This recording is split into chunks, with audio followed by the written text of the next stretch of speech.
Yo, this is Rampan Killer in the day, Chokawa doye musana manyewe mukoma angamba watasi. Mbani nizaka kufifija the news anka heranga ngamba nti mukola chamani nyanyi ndalo konga ate mujye kumideko mujye bali jemtusi zake ngal naku oralero kansubidenti muri mali dad sana abagara balunje na jemsiziro konga ate mumpuliriza yes wano kwoli eranga kulete dolugambo omukyala n'omwami ebarabadaba bavudewe batyonga bagenda maso kubanga ate ba celebrating anniversary yabwe y'omwezi wagunda bogu gumu kasokedde emikolo gigwa egy'okukyala naye nga ekinyimbisiza kayimba abakulu nga ba madrata emmese endalo ezagenda maso kubanga ate zisogonyola omukulu ono emikolo gino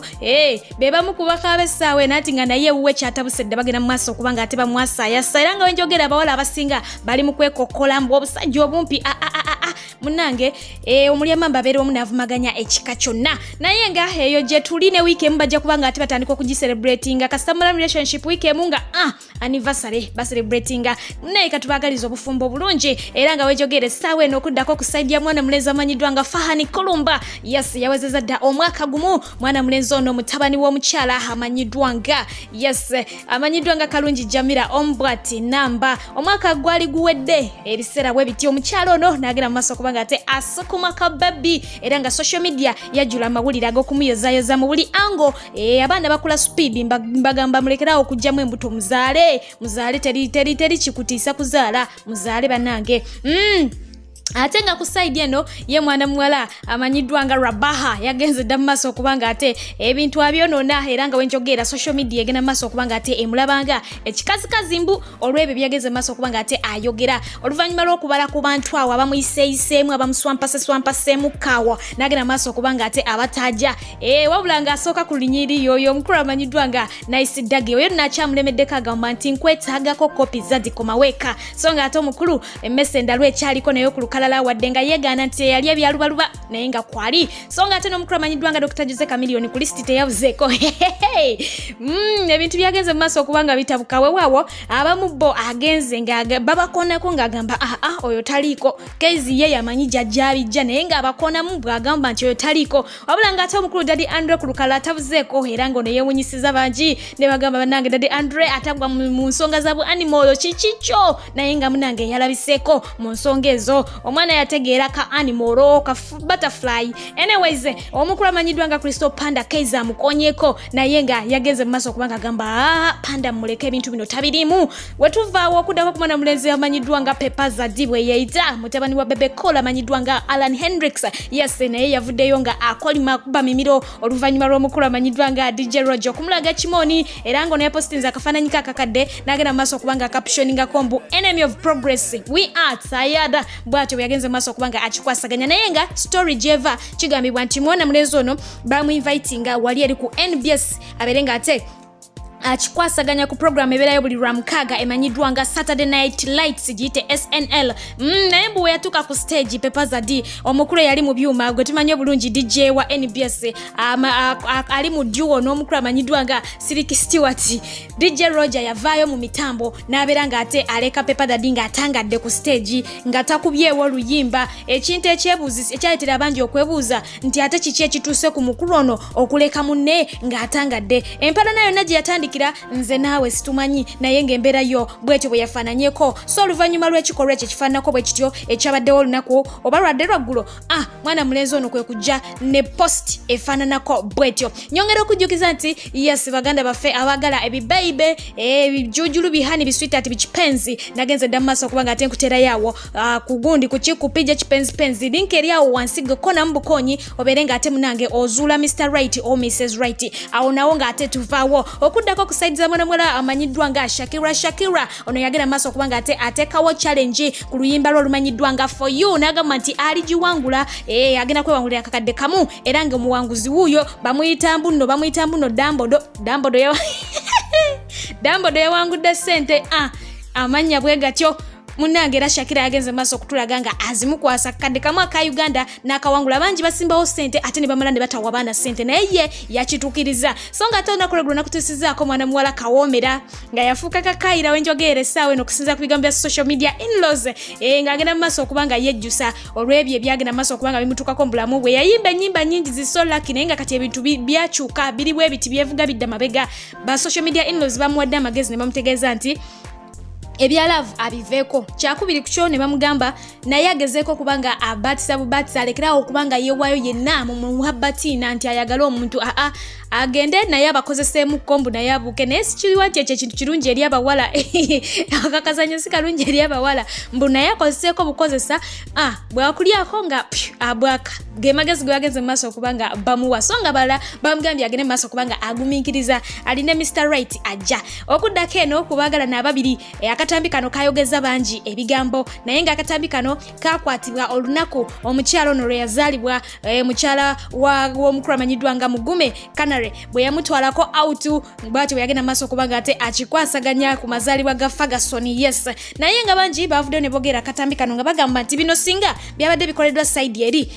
singa mukomera gye tuli nga gye tufeeseza wabula nga ate abala bagambye nti eno tribalism yennyini era nga basinga obungi babadde beebuuza bano baali kuki kyekyo kyembadde nkutegeeza baali ku mazaalibwa ga mwana muwala oyo amanyiddwa nga Sasha Ferguson omukulu bwati bwe yasobola okuba nga ate amutwala out so nga ate okuddako ku mukulu amanyiddwa nga Kuku Wazabanga Kasuku yes tunajjukira nti omukulu ono emyaka ng'ebiri yalinako ku lutalo ne mwana mulenzi amanyiddwa nga Lili Puzzle era nga Lili Puzzle yavaayo n'agenda maaso okuba nga ate akuma omuliro awo ng'agamba nti ng'agenda ng'awandiikira aba UCC bagobe omukulu amanyiddwa nga Kuku Wazabanga mu ku TV zino zaakolerako olw'ensonga nti aboogerera nnyo music bwabwe aboogerera nnyo bonga abayimbi aboogerako bubi kwegamba ensonga ne ziwanvuwa awo naye wenjogera omukulu amanyiddwa nga Lili Puzzle avuddeyo ne yeetondera omukulu amanyiddwa nga Kasuku n'amutegeeza nti munange naliko omunene yali ampaga nkole ebyo byenkola ng'agamba nti tukwogereko ebyo munange bakugobe naye onoonsonyiwa saakikola nze nga nze naliko yali ampaga ate kyakubiri ku kyo nakizudde nti abo baali bampaga baali bansuula mu katego basobole okuba nga bankyayisa abantu n'okugwangwe musically abakyala n'abaami kambanjulire Sheikh Musa Sinani omulombi w'eddwa ng'onaavumula n'okutangira endwadde ez'enjawulo omuli amajinni ebisiraane bakuba onoonya mulimu mukyala oba mwami weetaaga mukisa olina olutwe n'ebirala bingi nnyo gwamwetaaze musange wankuluku ku kisaawe oba mukubire ku nnamba y'essimu 0752 95 43 17 oba omuweereze ka message ku WhatsApp 0782 79 49 22 Sheikh Musa Sinani tosubwa yangu wawonyezebwe mugulikeeyo ko mubulango babakama bange nange kamba kuliseeyo nga n'abeeri bwe bakola yes omukyala amanyiddwa nga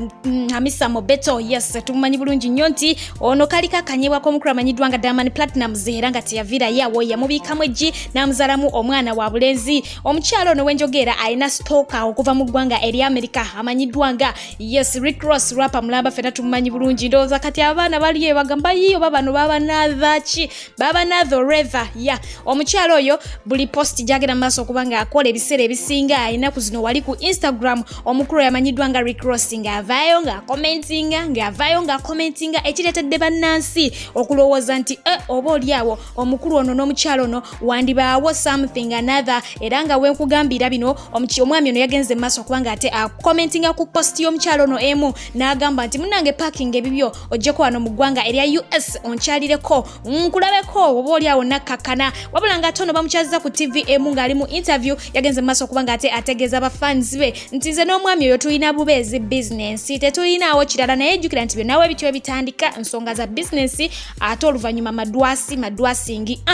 munnange bw'ati bwe yabategeezeza nti tewaliwo kirala bintu bya business so nga tokuddako ku Spark TV yo yagenze maaso kubanga ate efulumya olukalala lw'abakyala ba TV presenters begamba mbu be bakyasinze obulungi era nga yabawadde order okuva ku nnamba emu paka ku nnamba 10 nnamba emu yaabwe yabadde Precious Remy nti oyo yabakwatira bendera ba presenter bonna owokubiri ye Gabi Ntate era nga bano bombi ba ku Spark TV owokusatu yamanyiddwa nga Flavia Mawaji yajidde mu nnamba 3 era nga naye wa ku Spark TV lulo lukalala lwa Spark TV. Owokuna ye namesake Fifi Parker era ngono akola wali ku STV bamuwadde kifo kyakuna omukyalo oyo mu bulungi oba mu bubalagavu. So nga ate owokutano ye Linda Dani omukyalo ono naye amuzabuza akola ku NTV NBS omukyalo oyo. Ekifo eky'omukaaga batereddemu omukyala amanyiddwa nga Ruth Kalibara era nga naye akola ku Spark TV tumanyi bulungi nnyo omukyala oyo. Ekifo eky'omusanvu bataddeko omukyala ono amanyiddwa nga Caritas Karisimba yes era nga akola ku NBS tumumanyi bulungi nnyo. Ekifo eky'omunaana batereddemu omukyala amanyiddwa nga Diana Nabatanzi ono nno yalumye bangi nnyo okubanga bamuteeka mu position ey'omunaana. Eky'omwenda bataddeko omukyala amanyiddwa nga Florence Nampija. So gate ekyekumi bataddeko omukyalo ono amanyiddwa nga Zahara Toto naye nga n'ekyekumi kye bamuwadde era nakyo kyalumye bangi bagamba nti ku lukalala luno yabadde talina kubaako. Olukalala luno olukyankalanyiza abantu ku social media eyo gy'olaba era nga bangi bagamba bino tebiriiyo mutwesonyiwe bino byammwe bano be mututereddeko ffe tetubategeera. So nga ate omukyala amanyiddwa nga Jamila Tendo yazaalibwa olunaku olwaleero era nga sister we amanyiddwa nga Shami Muho okuva mu ggwanga erya Dubai amwagaliza amazaalibwa amalungi. Nyongera okutegeeza nti omukyala amanyiddwa nga Omumbejja Aisha agenda maaso kubanga ate akutusako stories ez'enjawulo amawano ogenda mu maaso bere nga ate omukeberako onyumirwe nga n'okuyiga bwiga. Sigadde nze Fifi Jetanyisa kanga bulijjo hatakumira mpera bankumire mbagala nnyo mweraba.